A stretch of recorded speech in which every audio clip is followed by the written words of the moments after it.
La controverse de Sion de Douglas Reed chapitre 39. L'armement de Sion. Pendant 6 ans, les masses en lutte déferlèrent et refluèrent sur 3 continents, et à la fin, ceux qui se croyaient les vainqueurs étaient plus loin du Saint Graal qu'au début. Dans les pourparlers des politiciens vainqueurs, le coq chanta une seconde fois.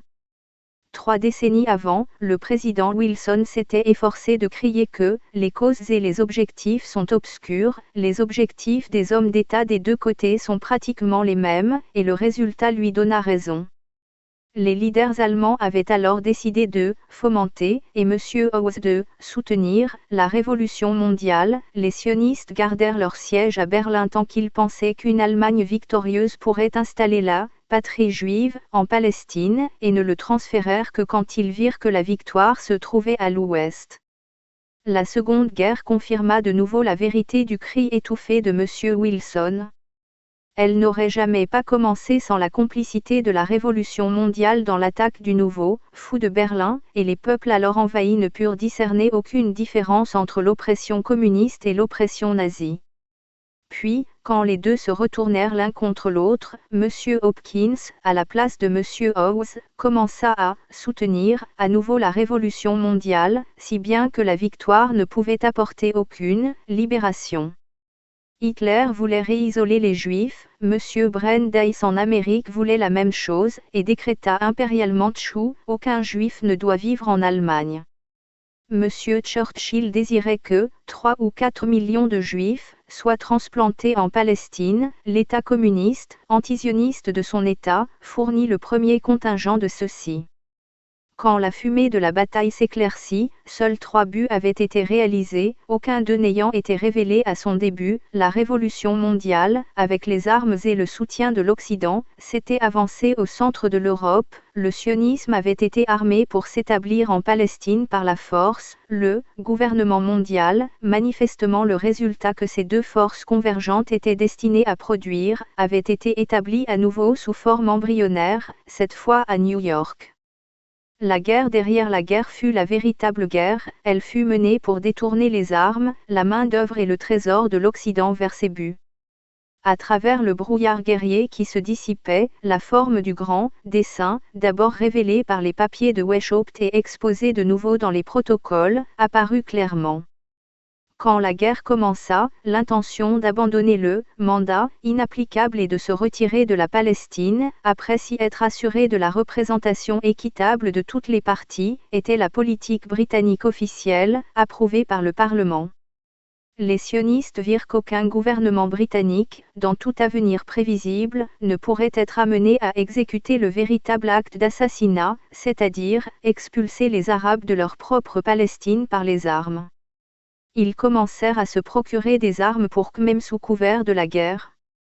La guerre était à peine commencée quand le docteur Weizmann apparut dans le bureau de M. Churchill. Inconnu du grand public, cet homme remarquable, pendant 33 ans, depuis le jour de son entrevue avec M. Balfour, avait exercé sa maîtrise sur les politiciens d'Angleterre et d'Amérique. Sa personne ne pouvait inspirer une telle crainte respectueuse, si bien qu'ils durent voir en lui le représentant d'une force qui les effrayait, celle que le docteur Castaigne appelait « l'internationale juive » et M. Neville Chamberlain, la communauté juive internationale. M.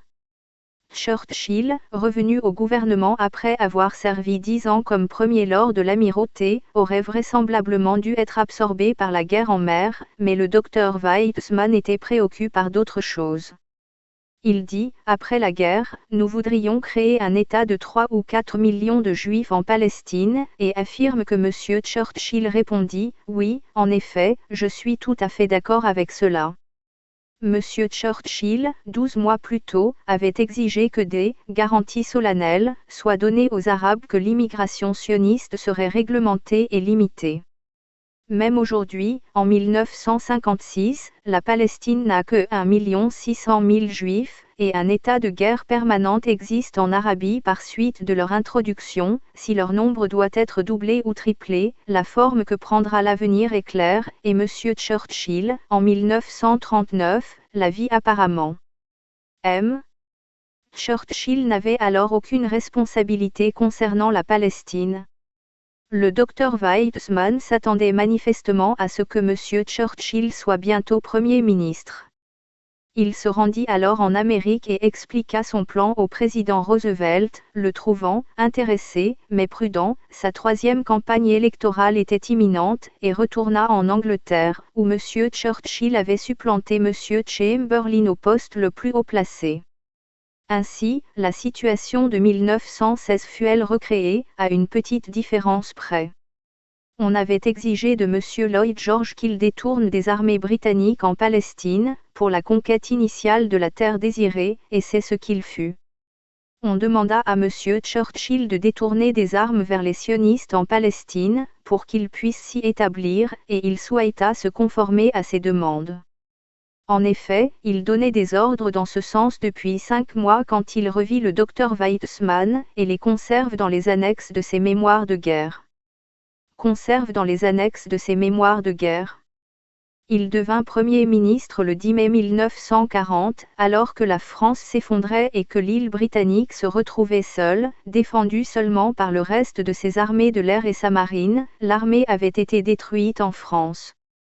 Le 23 mai, il informa son secrétaire colonial, Lord Lloyd, que les troupes britanniques en Palestine devaient être retirées, et que les Juifs devaient être armés pour leur propre défense et organisés correctement aussi rapidement que possible.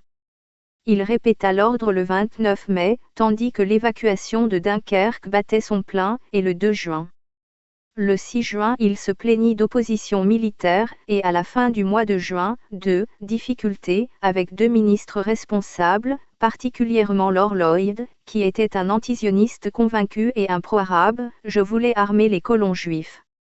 Ainsi, la question était déjà débattue en termes, non d'intérêt national, mais de pro-ceci et anti-cela, le langage des harangueurs de rue.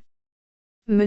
Churchill continua sur ce ton, disant à Lord Lloyd que le grand nombre de troupes en Palestine était le prix que nous devons payer pour la politique antisémite qui persiste depuis plusieurs années, la politique de son propre livre blanc de 1922.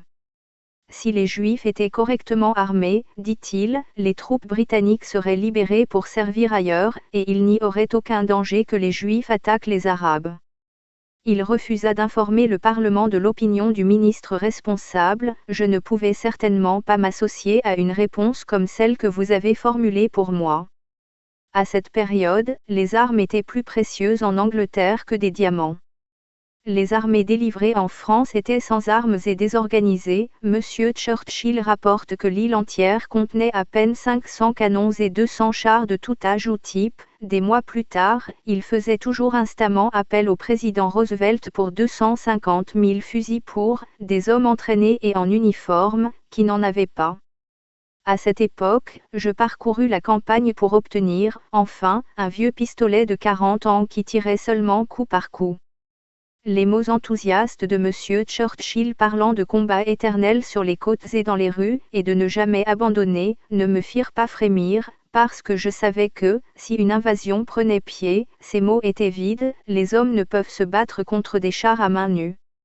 L'état désarmé du pays était sinistre.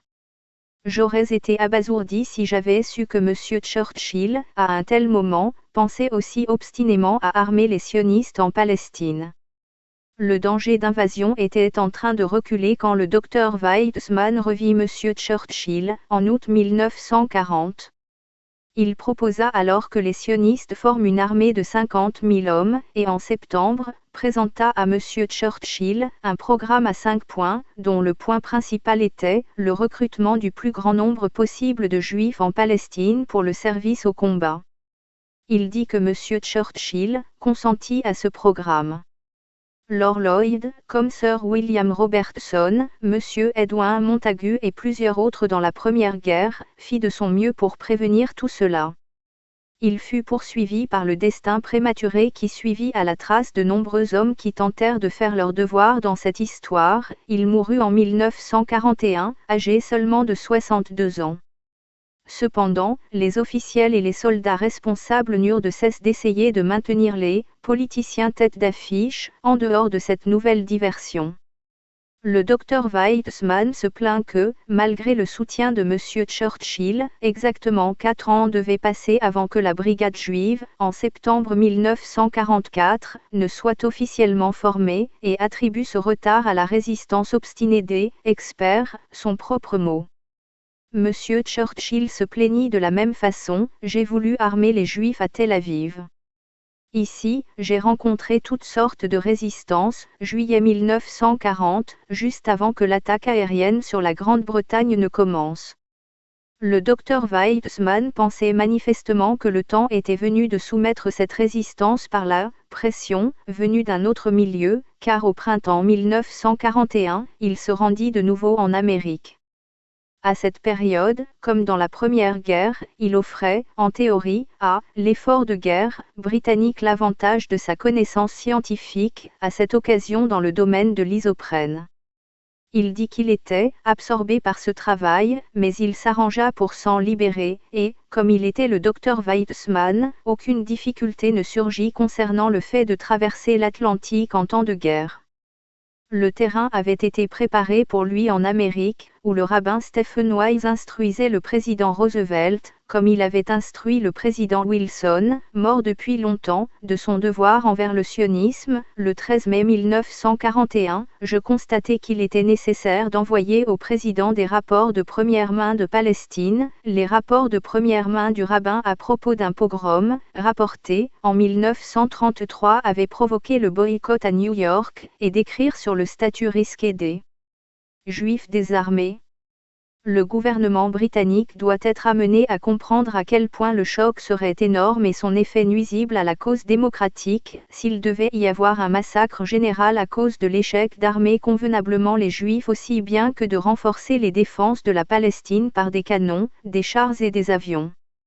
Le président répondit: « Je ne peux que porter à l'attention des Britanniques notre intérêt profond pour la défense de la Palestine et notre souci concernant la défense de la population juive là-bas, et, du mieux que je puisse, fournir aux forces britanniques les moyens matériels par lesquels la protection maximale en Palestine sera assurée. » Muni de cette lettre, comme le docteur Weizmann muni autrefois du compte-rendu d'une entrevue écrite sur du papier à lettres en tête du ministère des Affaires étrangères britannique, le rabbin Stephen Wise partit le lendemain pour Washington, et, après une conférence avec 2 hauts représentants gouvernementaux, se sentit plus confiant que les Anglais seraient amenés à comprendre qu'il devait y avoir un équipement adéquat, des canons, des chars et des avions, pour notre peuple en Palestine.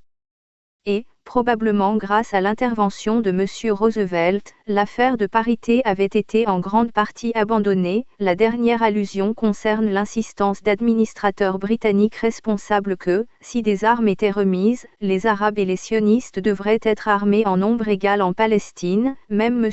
Churchill avait eu des difficultés à résister à cette proposition.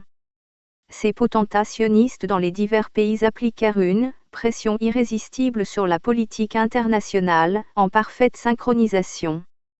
Si Londres traînait à se soumettre, Washington lui faisait comprendre, si les positions avaient été inverses, le processus contraire aurait eu lieu. Ainsi, le mécanisme était déjà bien huilé quand le docteur Weizmann arriva, et il s'assura vite que les leaders politiques supérieurs montraient une sympathie réelle à nos aspirations sionistes. À Washington comme à Londres, il trouva que les officiels responsables étaient une plaie. L'ennui commençait toujours quand on en venait aux experts du département d'État. En dessous des politiciens tête d'affiche, à Washington, les ministres standards et les hauts fonctionnaires, et en Palestine, les professeurs, les missionnaires et les hommes d'affaires américains, essayaient tous de préserver la politique nationale américaine de cet incube. Le principal officiel responsable à Washington est décrit par le docteur Weizmann en termes identiques à ceux utilisés par M. Churchill pour Lord Lloyd. Le chef de la division orientale du département d'État était un antisioniste avéré et un pro-arabe. Cela indique la source originelle du vocabulaire politique au niveau supérieur. Le docteur Weizmann se rendit compte à partir de cette période que Washington était l'endroit d'où la pression pourrait le mieux être maintenue sur Londres, et au début de 1942, il se transféra là-bas. Sa libération du travail scientifique qui l'absorbait en Angleterre fut facilement arrangée, le président Roosevelt découvrant que le docteur Weizmann était instamment nécessaire en Amérique pour travailler sur le problème du caoutchouc synthétique. L'ambassadeur américain à Londres, M. John G. Wynant, flaira des ennuis et conseilla sérieusement le docteur Weizmann, à son arrivée en Amérique, de se consacrer aussi complètement que possible à la chimie. M. Wynant était inquiet des conséquences de toutes ces machinations, et ce pressentiment finit par le briser. Sa mort, peu après, fut de nature tragique. Quant à son conseil, le docteur Weizmann fait remarquer Chou, en réalité, je divisais mon temps de façon presque égale entre la science et le sionisme, et si tel était le cas, la chimie réussit mieux que l'auraient prévu tous ceux qui connaissaient le docteur Weizmann. Avant de partir, il passa au 10 Downing Street, où, en 1942, cela maintenant faisait presque 30 ans qu'il y venait en visite de courtoisie, pour dire au revoir au secrétaire de M. Churchill, comme il dit.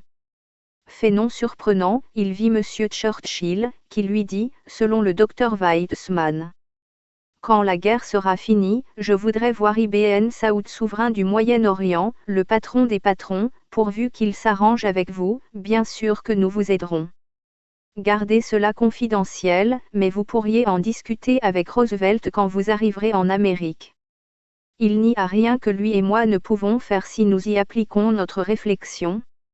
Le docteur Weizmann, après l'entrevue, prit note de cette confidence et la donna au secrétaire politique sioniste, avec instruction de la révéler à l'administration sioniste si quoi que ce soit devait arriver au docteur Weizmann. Il la publia aussi plus tard dans son livre. M. Churchill se trompait s'il s'attendait à ce que le docteur Weizmann aide à installer un arabe comme souverain du Moyen-Orient, car cette fonction de potentat est manifestement réservée au sionisme. D'où le fait que le docteur Weizmann ne transmit même pas le message de M. Churchill quand il vit le président Roosevelt, et il ne lui parla que de son travail scientifique. Dans d'autres milieux, il insista pour que l'Amérique envoie le nombre maximal d'avions et de chars sur ce théâtre, l'Afrique, où il serait le plus accessible aux sionistes en Palestine. À ce stade, il débuta une proche coopération avec M. Henry Morgenthau Jr., du cercle intérieur présidentiel, qui devait s'avérer être d'une aide particulière au moment décisif ultérieur. Le docteur Weizmann rencontra de nouveau des entraves agaçantes. Nos difficultés n'étaient pas liées aux hommes d'État de premier rang. Ceux-ci, en grande majorité, avaient toujours compris nos aspirations, et leurs déclarations en faveur du foyer national juif constituent réellement une littérature. Ce fut toujours dans les coulisses et aux niveaux inférieurs, que nous rencontrâmes une opposition obstinée, sournoise et dissimulée. Toutes les informations venant du Moyen-Orient délivrées aux autorités à Washington travaillaient contre nous. Cela faisait maintenant presque 40 ans que le docteur Weizmann travaillait, dans les coulisses, de façon sournoise et dans le secret. L'histoire ne présente aucun cas comparable. À une autre de ses réunions dans les coulisses avec le président Roosevelt, il communiqua alors le message de M. Churchill, ou plutôt, selon son propre récit, un message différent. Il dit que M. Churchill l'avait assuré que la fin de la guerre verrait un changement dans le statut du foyer national juif, et que le livre blanc de 1939 serait abandonné. Il le décrit comme le plan de M. Churchill, mais ce n'est pas le message précédemment cité, bien qu'il puisse dépeindre l'esprit de M. Churchill. Ce qui est significatif, c'est que le docteur Weizmann omite la proposition principale de M. Churchill, faire du roi Ibn Saoud le seigneur du Moyen-Orient, pourvu qu'il s'arrange avec vous. Le docteur Weizmann dit que la réponse du président Roosevelt au plan de M. Churchill, tel qu'il lui fut présenté de façon déformée, fut complètement affirmative, ce qui en sioniste signifie qu'il dit « oui » à un État juif, un changement dans le statut du foyer national juif. Le président, selon le docteur Weizmann, introduisit alors lui-même le nom d'Ibn Saoud, et se montra conscient du problème arabe. Le docteur Weizmann, si son récit est correct, ne dit alors pas que M. Churchill recommandait un arrangement avec Ibn Saoud. Au contraire, le docteur Weizmann maintint la thèse selon laquelle nous ne pouvions pas faire reposer notre cause sur le consentement des Arabes. C'était l'opposé de l'arrangement envisagé par M. Churchill, et c'était spécifique, cela signifiait la guerre contre les Arabes et le soutien américain pour une telle guerre. Là-dessus, M. Roosevelt se contenta de m'assurer à nouveau de sa sympathie et de son désir d'arranger le problème. Il y a un certain mystère dans cette réserve du président Roosevelt sur la question du problème arabe, mystère qui aurait pu avoir des conséquences importantes s'il n'était pas mort, 2 ans plus tard, presque immédiatement après sa rencontre avec Ibn Saoud. Cependant, ce qu'il disait prudemment et pensait officieusement n'était plus d'une importance vitale en 1943, parce que la véritable décision avait été prise. Dans les coulisses, sous couvert d'une guerre en Europe, les armes étaient en route vers les sionistes, et ce processus secret devait déterminer la forme que prendrait l'avenir. Dès ce moment, ni les politiciens tête d'affiche, s'ils se rebellaient, ni les officiels responsables aux abois n'eurent le pouvoir d'empêcher le sionisme de planter en Palestine une bombe à retardement qui pourrait encore bien faire exploser la deuxième moitié du XXe siècle. Pour lors, le docteur Weizmann, en juillet 1943, retourna à Londres, assuré que la « pression » de Washington serait maintenue.